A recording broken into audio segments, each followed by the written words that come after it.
I stood beside my son Thomas's casket, my heart completely shattered. Through my tears, I heard my daughter-in-law Audrey whisper loudly to her sister, "I am not taking care of that old witch now that Thomas is gone." I pretended not to hear, but those words cut deeper than she could ever know. As people offered condolences, a serious-looking lawyer approached me, requesting to meet after the service.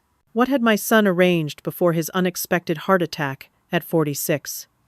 I wondered as I stared at his peaceful face one last time. The reception after the funeral was held at Thomas's beautiful Victorian home, the one he and Audrey had shared for 8 years of marriage. I sat alone in the corner of the living room, watching as Audrey flitted between guests, accepting condolences with theatrical tears that never quite reached her eyes. She had barely acknowledged my presence since we arrived, except to tersely ask if I needed anything in front of others who might notice her coldness. "Can I get you another cup of tea, Chasity?"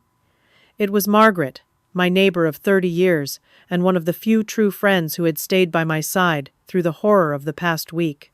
"No, thank you, dear," I replied, my voice still raw from crying. "I think I should be leaving soon anyway. Audrey made it clear this morning that I was only welcome for the reception, not to stay overnight." Margaret frowned, her kind face crinkling with concern. "That girl never deserved Thomas. Everyone knows that. Thomas had been my only child, born when I was already 40 years old, after I'd given up hope of ever having children. His father, my beloved George, had died 12 years ago from cancer, leaving Thomas as my only family. After George's death, Thomas had called me every single day without fail, even when traveling for business. He would stop by 3 times a week minimum, helping with household repairs, taking me grocery shopping, or sometimes just sitting together watching our favorite mystery shows. "Mrs. Harper?" A voice interrupted my thoughts. I looked up to see the same lawyer from the funeral standing before me. His name tag read, "Franklin Wilson, Attorney at Law." "Yes, Mr. Wilson?" I was hoping we could speak privately, perhaps in Thomas's study. I followed him through the crowded house, feeling Audrey's eyes burning into my back as we passed. The study was mercifully empty, a sanctuary of mahogany and leather that smelled like my son's cologne. "Mrs. Harper, I was Thomas's personal attorney. He made some arrangements before his passing that you should be aware of immediately." Mr. Wilson placed his briefcase on the desk and removed several documents. "Thomas came to see me 3 months ago to update his will and make significant changes to his estate planning," he explained, handing me a thick envelope. "He asked that I give you this letter first, before discussing the details." With trembling hands, I opened the envelope and unfolded several pages of my son's familiar handwriting. "Mom," it began, "if you're reading this, something has happened to me, and I'm so sorry to leave you alone. There are things I haven't told you because I didn't want to worry you, but you need to know now." I gasped as I read further. Thomas wrote that he had discovered Audrey was having an affair with a man named Brandon. He had hired a private investigator who confirmed she had been seeing this man for nearly 2 years. Worse, Thomas had overheard conversations suggesting Audrey had only married him for his money and property. He wrote that he had been feeling strangely ill for months, with symptoms that came and went mysteriously. "The changes to my will reflect what I've learned," his letter continued. "I've transferred nearly all my assets to you, Mom. The house, the business, the investments. Audrey will receive only what the law requires I leave a spouse. I know this will create conflict, but I trust you to handle it with the strength you've always shown. I love you, and I'm sorry I won't be there to protect you anymore." I looked up at Mr. Wilson, tears streaming down my face. "Is this legal? Can he do this?" "Yes, Mrs. Harper." Thomas was very careful to follow all legal requirements. He transferred most properties to you directly before his death, and the remainder passes to you through the will. Mrs. Owen. Harper. Audrey will receive the minimum spousal share required by law, but it's substantially less than she likely expects. As if summoned by our conversation, the study door burst open. Audrey stood there, her face a mask of barely controlled fury. "What's going on here? This is hardly the time for private meetings," she snapped. Mr. Wilson stood. "Mrs. Harper, I was just informing your mother-in-law about the provisions of Thomas's will, as was my duty as his attorney." "Fine. Then inform me too. I am his wife." She stepped into the room, arms crossed over her black designer dress. Mr. Wilson looked at me questioningly. I nodded, suddenly feeling a strange calm descend over me. "Mrs. Harper, I regret to inform you that Thomas made significant changes to his estate plan before his passing. The family home and most other assets have been transferred to his mother, Chasity Harper." Audrey's perfectly made-up face contorted. "That's impossible. This house is mine. His business is mine. What are you talking about?" 3 months ago, Thomas transferred the deed of this house to his mother. The same with his business holdings, investment accounts, and most personal property. What remains in the estate will be distributed according to law, with you receiving your spousal share. His spousal share? What does that mean in dollars? Her voice had risen dangerously. "Approximately $200,000, Mrs. Harper." The color drained from Audrey's face. 200,000? Thomas was worth millions. This house alone is worth 1.2 million. As I explained, the house is no longer part of Thomas's estate. It belongs to Chasity. Audrey turned to me, her beautiful face ugly with rage. "You manipulated him into this. You poisoned him against me. This won't stand." I stood up, my legs wobbling but my voice surprisingly steady. "Thomas made his own decisions, Audrey. You miserable old witch. You couldn't stand that he loved me more than you. You've been trying to come between us for years." Mr. Wilson stepped between us. "Mrs. Harper, please compose yourself. This is neither the time nor place." "Get out! Both of you get out of my house!" she screamed. "I'm afraid you're mistaken," Mr. Wilson said calmly. "This is no longer your house. By law, you have 30 days to vacate the premises, unless Chasity agrees to other arrangements." Audrey lunged toward me, stopping just inches from my face. "I want you out of this house tonight. Do you understand me? Tonight." As guests began peering into the study to investigate the commotion, I gathered my purse and Thomas's letter with shaking hands. My son was barely in the ground, and already his worst fears were coming true. I had nowhere to go, and the daughter-in-law I'd tried so hard to love for 8 years was throwing me out like garbage. That night, I checked into the Pinewood Motel on the edge of town, a place I'd never imagined staying. The room smelled of industrial cleaner, and the bedspread had seen better days, but it was clean enough and, more importantly, affordable. I sat on the edge of the bed, Thomas's letter in my lap, rereading his words through fresh tears. My son had known he was in danger, but hadn't wanted to worry me. Now, I was alone in a motel room, while Audrey remained in the house that apparently belonged to me. The situation felt surreal, like a terrible dream I couldn't wake from. The next morning, Mr. Wilson called to check on me. "Mrs. Harper, where are you staying? I'm concerned about how quickly events escalated yesterday." I told him about the motel, embarrassed by my circumstances. "That won't do," he said firmly. "Thomas left you several properties besides the main residence. There's a small townhouse on Maple Street that's currently vacant. The keys are at my office. Why don't you come by and we'll go over everything?" 2 hours later, I sat in Mr. Wilson's office surrounded by property deeds, bank statements, and business documents. Thomas had been far wealthier than I'd realized, having built his construction company from a small operation into a regional powerhouse. Besides the family home, he owned 4 rental properties, a vacation cabin in the mountains, and a commercial building downtown. "Thomas transferred everything to you about 3 months ago," Mr. Wilson explained. "It was all done legally, with proper documentation and tax considerations. He told me he was concerned about his marriage and wanted to protect his assets." "I had no idea," I whispered, overwhelmed by both the responsibility and the implications. My son had suspected something serious enough to take such drastic measures. As I was preparing to leave with the keys to the townhouse, Mr. Wilson's phone rang. After a brief conversation, his expression turned grave. "Mrs. Harper, that was Detective James Morris from the police department. He'd like to speak with you as soon as possible." He paused, clearly uncomfortable. "It's about Thomas's death. The medical examiner has some questions about the circumstances." My blood ran cold. "Questions? What kind of questions?" He didn't say specifically, but they're treating it as a potential investigation. I drove straight to the police station, my mind racing with terrible possibilities. Detective Morris was a serious-looking man in his 50s who led me to a small interview room.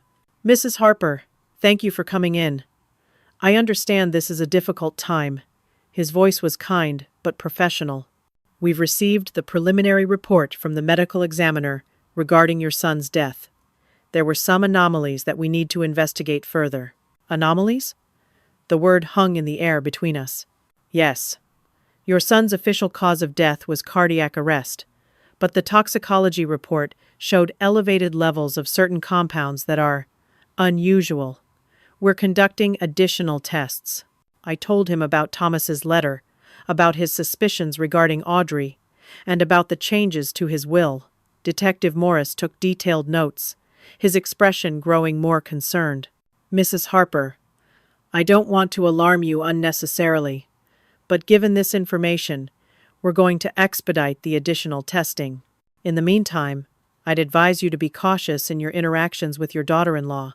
That warning proved prophetic. Over the next week, as I settled into the townhouse, I began hearing from friends that Audrey was spreading stories about me throughout our community. According to her, I had manipulated Thomas when he was vulnerable, convinced him I was destitute, and coerced him into changing his will. Worse, she was telling people I was showing signs of dementia and had been for years. People I'd known for decades began avoiding me at the grocery store. My church friends stopped calling. The isolation was almost as painful as losing Thomas. When I returned to Thomas's house to collect some of his personal items that held sentimental value for me, Audrey refused to let me in. "You'll have to come back with the police if you want anything from my home," she said, through the barely opened door. "I've spoken with my attorney, and we're contesting the will. Thomas wasn't in his right mind when he made those changes." That evening, Detective Morris called again. "Mrs. Harper, we'd like to ask you some more questions about your son's final days. Did he mention any specific symptoms? Any medications he was taking?" I recalled Thomas mentioning unusual fatigue, occasional dizzy spells, and stomach problems in the months before his death. "He thought it was just stress from work," I explained. "But now I wonder, did he keep medications at your house? Or did you notice anything unusual at his home?" The question triggered a memory. The last time I visited, maybe 2 weeks before he died, I used the bathroom off the kitchen. There was an unmarked pill bottle in the medicine cabinet. I asked Thomas about it, and he said they were just vitamins Audrey had gotten from her friend, who worked at a health food store. "Mrs. Harper, would you be willing to look at his bathroom if we got a warrant to search the house? You might notice something that wasn't supposed to be there." "Of course," I agreed. The next day, I received a call from Jack Sullivan, Thomas's best friend since college. "Chasity, I need to talk to you. It's about Thomas. Not over the phone. Can we meet?" We arranged to meet at a coffee shop on the other side of town to avoid attention. Before I could leave, however, my phone rang again. It was Mr. Wilson. "Mrs. Harper, I've been served with legal papers. Audrey is contesting the will and the property transfers. She's claiming undue influence and that Thomas was not of sound mind." My heart sank. "What does that mean for me?" "It means we're in for a legal battle. Don't worry, the documentation is solid, but you should be prepared for things to get unpleasant." That was an understatement. When I went to my car to drive to meet Jack, I found all 4 tires slashed. Spray painted across the driver's door in bright red were the words "Greedy Witch." The police documented the vandalism, but without witnesses or security cameras in the area, there was little they could do. An officer drove me to meet Jack at the coffee shop, while my car was towed for repairs. Jack looked terrible, with dark circles under his eyes and a haunted expression. He hugged me tightly before we sat down in a corner booth, far from other customers. Chasity, I've been torn about whether to tell you this, but after hearing what happened to your car, I can't stay silent anymore. Jack's hands trembled slightly as he pulled out his phone. Thomas came to me about 4 months ago, very concerned. He thought Audrey might be hurting him. Hurting him? How? He started noticing patterns. He'd get sick after meals she prepared, but would feel fine when eating out or when she wasn't home. He'd have these symptoms that would come and go mysteriously. At first, he thought it was just stress or maybe food allergies, but then, Jack's voice broke. He found searches on their shared computer about untraceable poisons and life insurance policies. He was scared, Chasity. He asked me to keep track of when he got sick and what he'd eaten. I felt like I might be sick myself. Did he go to the police? He wanted proof first. He was worried they wouldn't believe him, that they'd think he was just having marital problems and making accusations. Jack took a deep breath. About 2 weeks before he died, he asked me to help him set up some recording devices in their house. He handed me his phone. This was recorded 3 days before Thomas died. With shaking hands, I pressed play. I heard Audrey's voice, clear as day. Brandon, don't worry about it. Once the insurance pays out, we'll have more than enough. $3 million in coverage, plus whatever I can get from selling the business. We just need to be patient. A male voice responded, What about the old lady? You said she's always snooping around. She won't be a problem. Thomas tells her everything, so once he's gone, she'll be too devastated to cause trouble. Besides, who would believe her over the grieving widow? I nearly dropped the phone, bile rising in my throat. Jack took it back gently. I'm so sorry, Chasity. Thomas was planning to confront her with the evidence and file for divorce, but then he died. I finished, the horrible truth dawning on me. Jack, we need to take this to the police right now. Detective Morris listened to the recording twice, his face grim. This definitely changes things, Mrs. Harper. We'll need a formal statement from Mr. Sullivan, and I'll expedite the warrant for the house search. The next day, armed with a warrant, Detective Morris and I entered Thomas's house while Audrey was out. In the master bathroom, I identified several unmarked pill bottles and powders that hadn't been there before. The detective bagged them as evidence. On the recommendation of Mr. Wilson, I also hired a private investigator named Diane Reynolds to look into Audrey's background. She was a no-nonsense former FBI agent who wasted no time getting to work. I'll start by checking if Audrey Harper is even her real name, Diane said during our first meeting. People with something to hide often change identities. Meanwhile, the community continued to divide over the situation. Some believed Audrey's stories about me being a manipulative, mentally declining old woman. Others, particularly those who had known Thomas well, were suspicious of how quickly she'd moved on from grief to legal battles. 3 days after the house search, Diane called with her first findings. Audrey's maiden name wasn't Patterson like she claimed. It was Blackburn, and she's had at least 2 other last names from brief marriages. Both ended when her husbands died unexpectedly. The pattern was becoming clearer and more terrifying. Thomas hadn't just been paranoid. He'd stumbled onto something sinister. That evening, a courier delivered a package to my townhouse. Inside was a fruit basket with an envelope, a peace offering. I think we got off on the wrong foot. Let's talk. Audrey. Suspicious, but willing to hear her out, I called the number she'd included. She sounded remarkably pleasant. Chasity, I feel terrible about how things have gone. Thomas would hate seeing us fighting like this. Did you receive my gift? Yes. The fruit basket just arrived. Good. I included some of that coffee you always liked when you visited. I thought maybe we could meet tomorrow and discuss a compromise. After hanging up, I examined the basket more carefully. Along with fruit, there was an expensive-looking bag of ground coffee.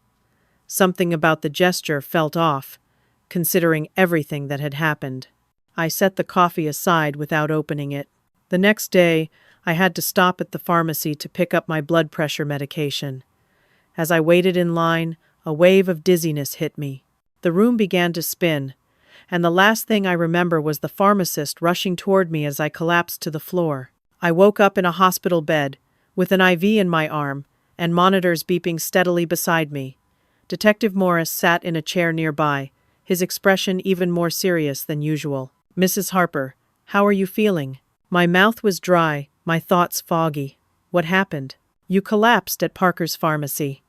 The ambulance brought you here, and you've been unconscious for almost 6 hours." A doctor entered, clipboard in hand. "Mrs. Harper, I'm Dr. Sharma. We've run some tests, and there are concerning results I need to discuss with you." She turned to Detective Morris. "Is this related to the case you mentioned?" He nodded. "Please speak freely, doctor. We found traces of a compound called thallium in your system. It's a heavy metal that's highly toxic, often used in rat poison and insecticides. It causes symptoms that can mimic heart problems, neurological disorders, and other natural illnesses. In high enough doses, it can be fatal." The implications hit me like a physical blow. "Thomas." Detective Morris leaned forward. "The new toxicology reports on your son showed the same substance, Mrs. Harper, at much higher levels." "How did I get this in my system?" I asked, although I was already connecting the dots. "Have you consumed anything unusual recently? Something given to you by someone else?" "The coffee," I whispered. "Audrey sent me a gift basket with coffee yesterday. I didn't drink any, but I did open the bag to smell it. Could that be enough?" "Possibly, especially if you had any small cuts on your hands." "We'll need to test the coffee immediately." A nurse entered hurriedly. "Detective, there's a situation you should know about. The security cameras caught someone trying to enter Mrs. Harper's room about an hour ago. When approached by security, she claimed to be family, but left quickly when asked for ID. Do we have the footage?" Minutes later, we were looking at security camera images on a tablet. There was no mistaking Audrey's elegant figure trying to slip past the nurse's station toward my room. "We need to place an officer outside your door," Detective Morris said, "and I'm going to try to get a warrant for Audrey's arrest based on this new evidence." Over the next 2 days, as I recovered in the hospital, the investigation accelerated. Tests confirmed the coffee contained significant amounts of thallium. Detective Morris obtained a warrant to exhume Thomas's body for additional testing. And perhaps most damning, Diane Reynolds discovered that Audrey's lover Brandon had been a pharmacist before losing his license for stealing medications. "He worked at 3 different hospitals over 5 years, Diane reported. Each hospital experienced unexplained losses of restricted drugs. He was finally caught on camera at the 3rd hospital, but managed to avoid criminal charges by entering a rehabilitation program. Despite the mounting evidence, Audrey remained free while the district attorney built the case. She continued her campaign against me in the community, now adding claims that I was fabricating medical emergencies for attention. "She's telling everyone you're faking your hospitalization," reported my friend Margaret, who had remained steadfast despite the rumors. "Some people are actually believing her because she seems so convincing when she cries about how you're trying to destroy her life." My hospital room telephone rang. It was Detective Sarah Walden, who had joined Morris on the case. "Mrs. Harper, we've served a search warrant on Audrey's current residence, a rental house on Oakwood Drive. We found several items of interest, including unmarked chemicals and a laptop with searches about poisoning methods. Most concerning, we found a journal with notes about dosages and effects, with both Thomas's name and yours mentioned." "Is that enough to arrest her?" I asked hopefully. "The DA is preparing charges now. In the meantime, we're concerned about your safety once you're released. Do you have somewhere secure you can stay?" I thought about it. Returning to the townhouse seemed risky, and most of my friends had distanced themselves because of Audrey's rumors.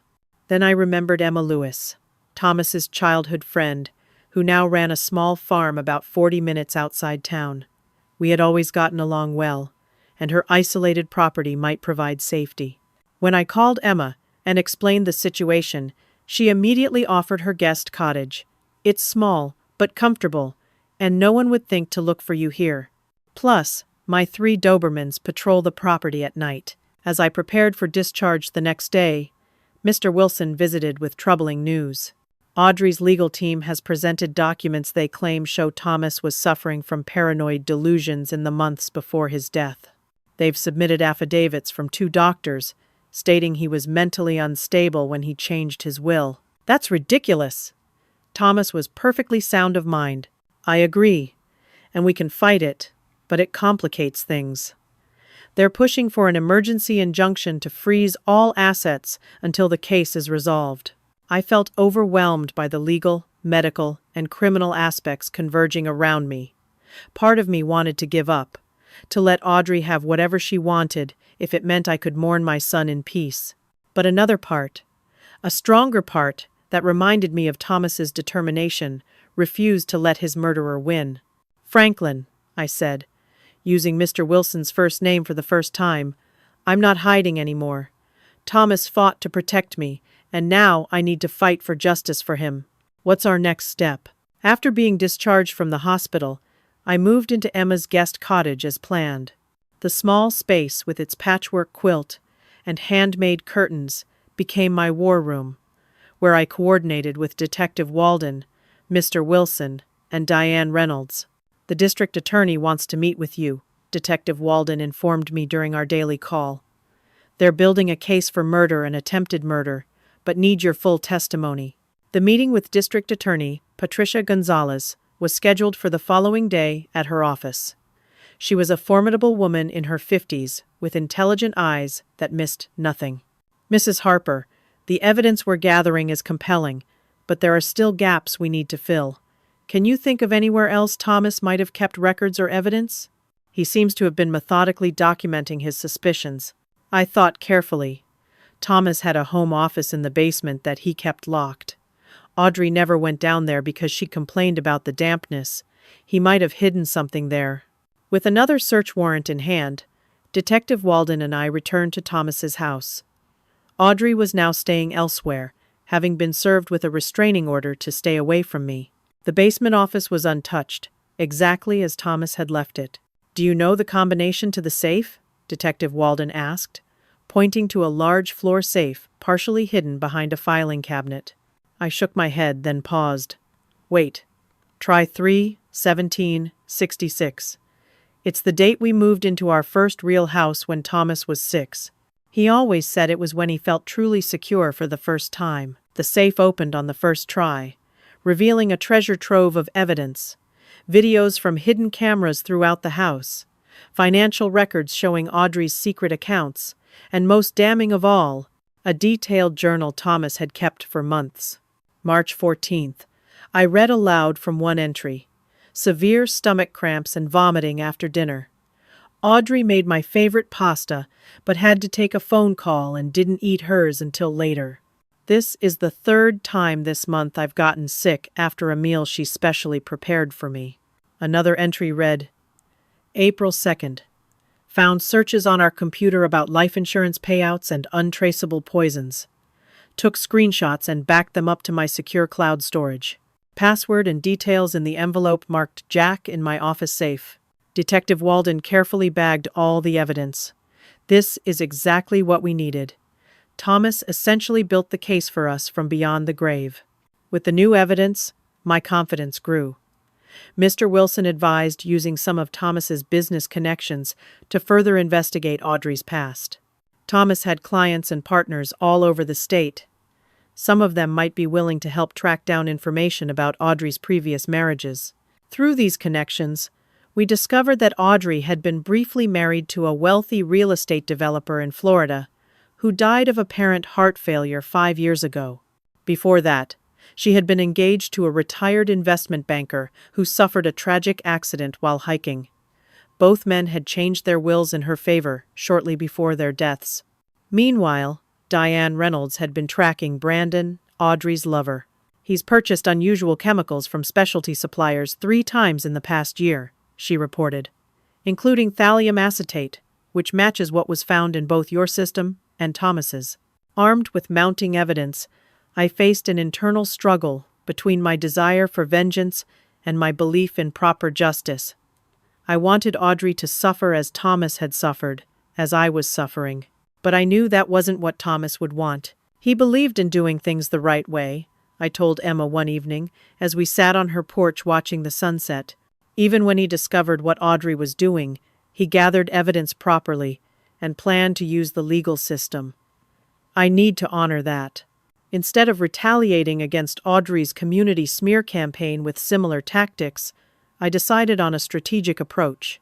With Mr. Wilson's guidance, I began quietly meeting with key community members who had known Thomas well.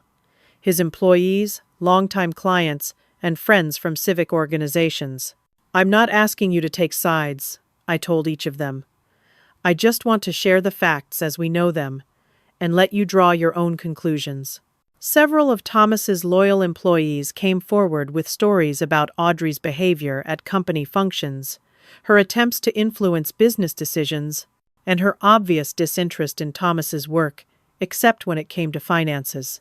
She kept pushing him to sell the business, recalled Michael, Thomas's operations manager of 15 years. But Thomas built this company from nothing. He wanted it to be his legacy, to keep providing jobs for the community, even after he retired.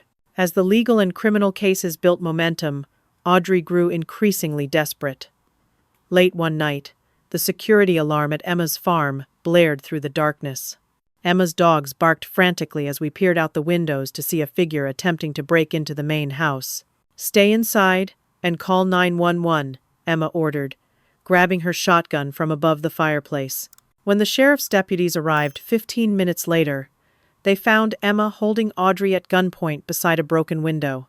She had these in her pocket, the deputy said, holding up a small bottle of pills and a syringe in an evidence bag. Says they're her prescription medications, but there's no label. Audrey was arrested for breaking and entering, setting the stage for the final phase of our ordeal. Audrey spent only one night in jail before her attorney arranged bail. The conditions of her release included an ankle monitor and strict orders to stay away from both me and Emma's property. Nevertheless, her arrest made headlines in the local paper, finally shifting public perception. People are starting to see through her act, Margaret told me over lunch at a small cafe where we'd started meeting weekly, especially after the break-in at Emma's. It's hard to explain away being caught with unmarked drugs and a syringe when you're breaking into someone's house in the middle of the night. 3 days later, Detective Walden called with news that changed everything. Mrs. Harper, the comprehensive toxicology report on Thomas's exhumed remains just came back. They found conclusive evidence of thallium poisoning at levels far exceeding what could be accidental. The ME has officially changed the cause of death to homicide. The district attorney moved quickly, calling me in to testify before a grand jury about everything I'd experienced and discovered.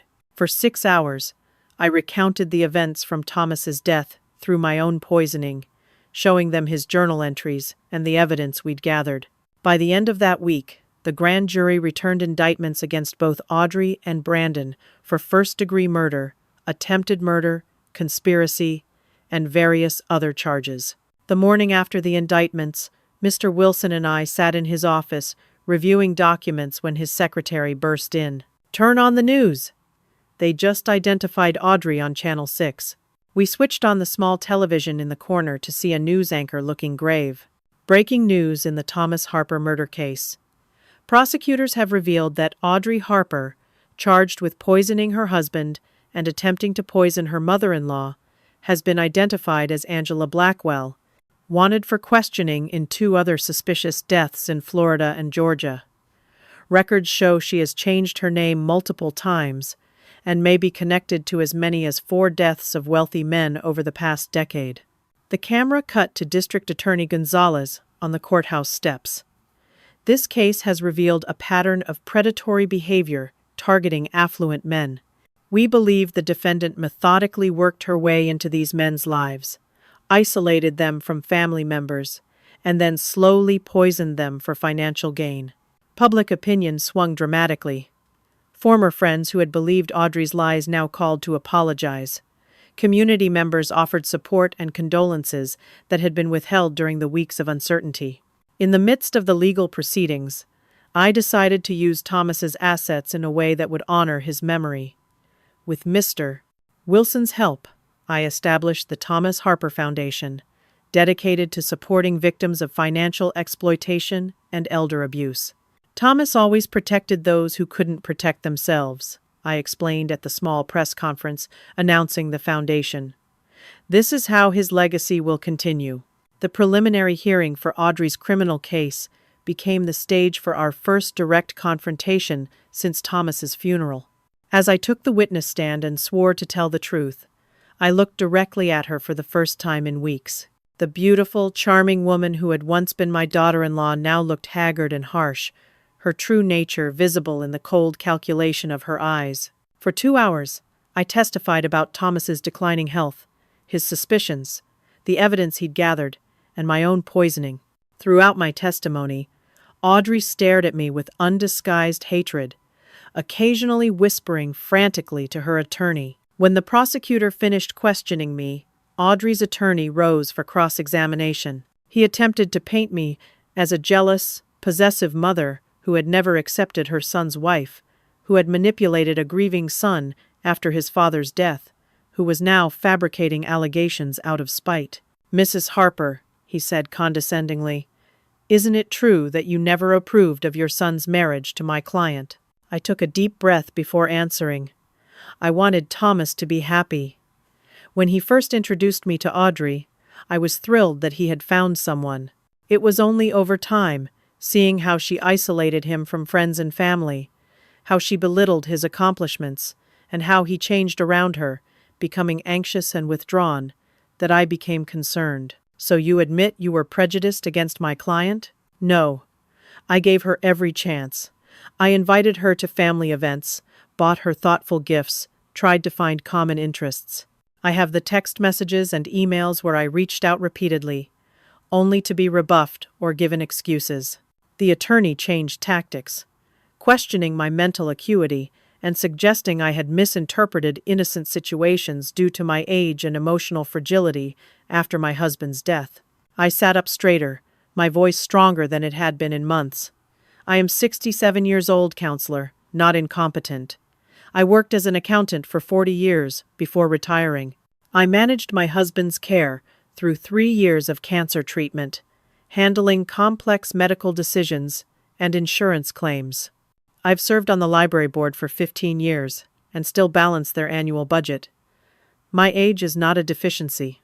A murmur of approval rippled through the courtroom. Even the judge seemed impressed by my response. The final blow to Audrey's defense came when Brandon, facing the same serious charges, decided to cooperate with prosecutors in exchange for a reduced sentence. His testimony detailed how Audrey had planned Thomas's murder over months, gradually increasing the poison doses to mimic natural illness, and how she had later targeted me when she realized I was investigating. She said no one would suspect anything because old people get sick and die all the time, Brandon testified, unable to meet Audrey's furious gaze. She said Thomas's mother would be easy to handle because she was just a helpless old lady.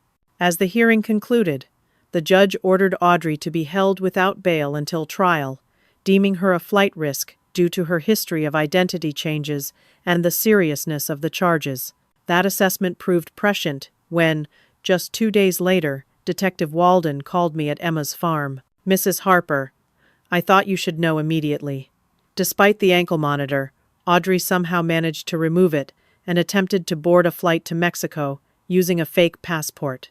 Border agents apprehended her at the security checkpoint. Justice was finally catching up with the woman who had taken my son from me. 9 months after Thomas's death, I sat in the courtroom as the jury foreman stood to deliver the verdict in Audrey's trial. On the charge of murder in the first degree, we find the defendant, Audrey Harper, also known as Angela Blackwell, guilty. Relief washed over me like a physical sensation, my eyes filling with tears as the foreman continued through the list of charges. Attempted murder, conspiracy, fraud, and more. Guilty on all counts. At the sentencing hearing 2 weeks later, the judge addressed Audrey directly. "The calculated nature of your crimes, the betrayal of marital trust, and your complete lack of remorse leave this court no choice but to impose the maximum sentence. You are hereby sentenced to life imprisonment without the possibility of parole." As Audrey was led away in handcuffs, her beauty faded beneath the harsh fluorescent lights, I felt not triumph, but a quiet sense of completion. Thomas had received justice. Now I could focus on healing and preserving his legacy. With the legal battles resolved, I finally moved into Thomas's house, our family home that he had protected for me. Walking through the rooms, I could feel his presence, not in a ghostly way, but in the thousand small choices that reflected his character. The solid craftsmanship of the renovations he'd done himself, the family photos prominently displayed, the workshop he'd built where he taught neighborhood kids basic carpentry.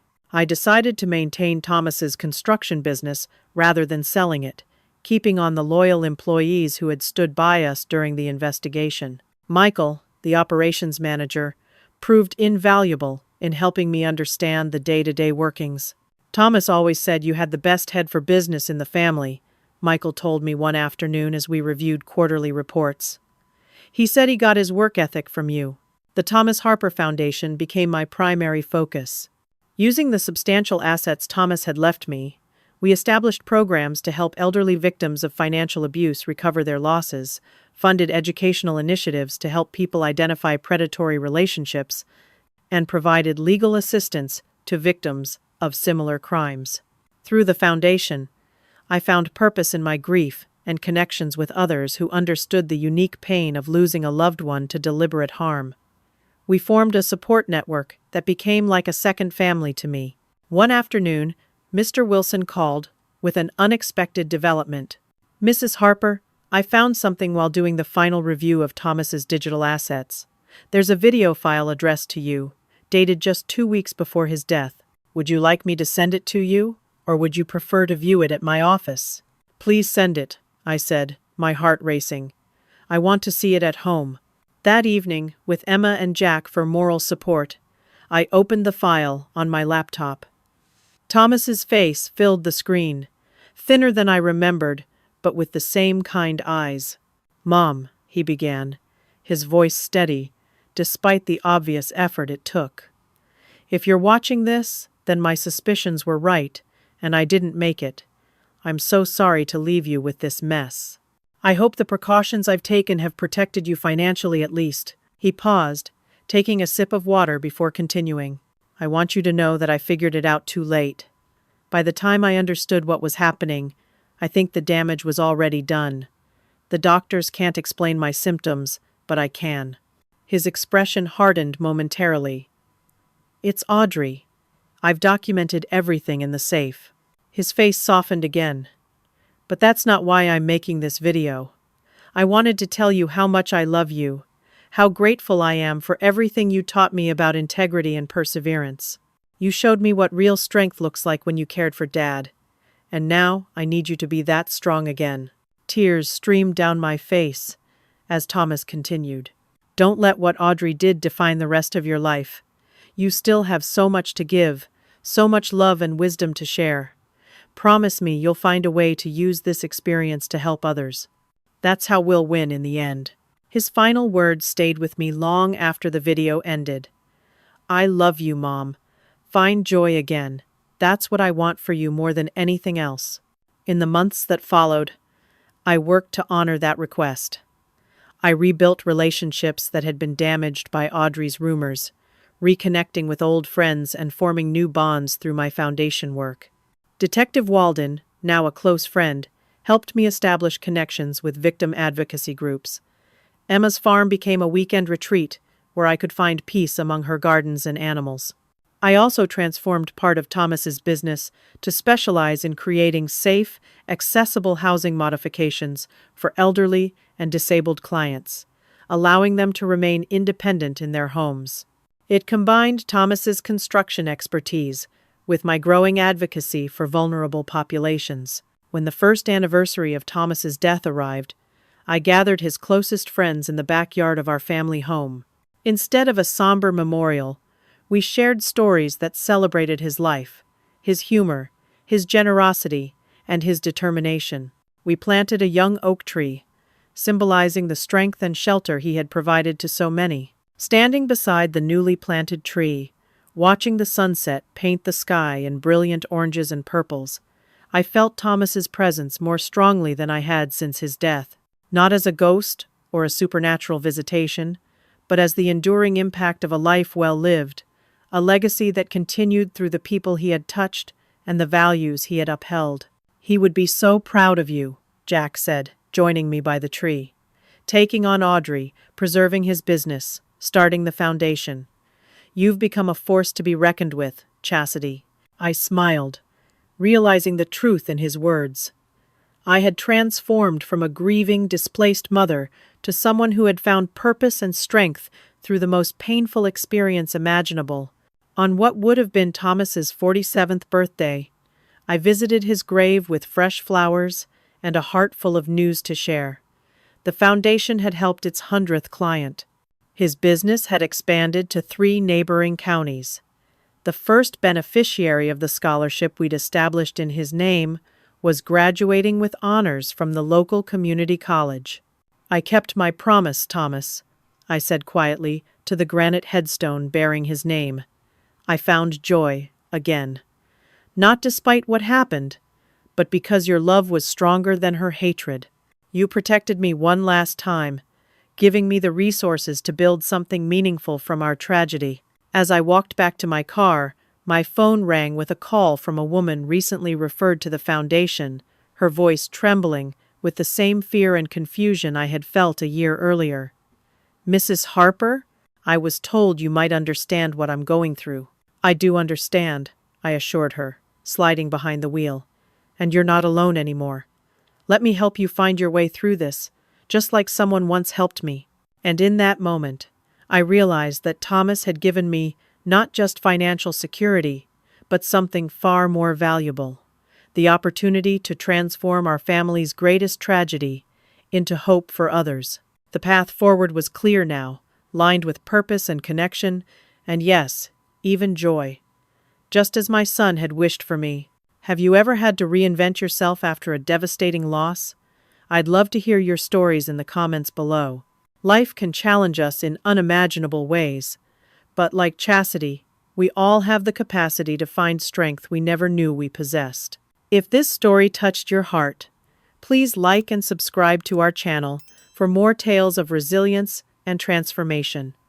Your support helps us continue sharing these important stories of overcoming adversity. And if you know someone who might need to hear this message of hope today, please share this video with them. Sometimes the right story at the right moment can make all the difference. Thank you for joining me on this journey. Until next time, remember that even in our darkest moments, new beginnings are possible.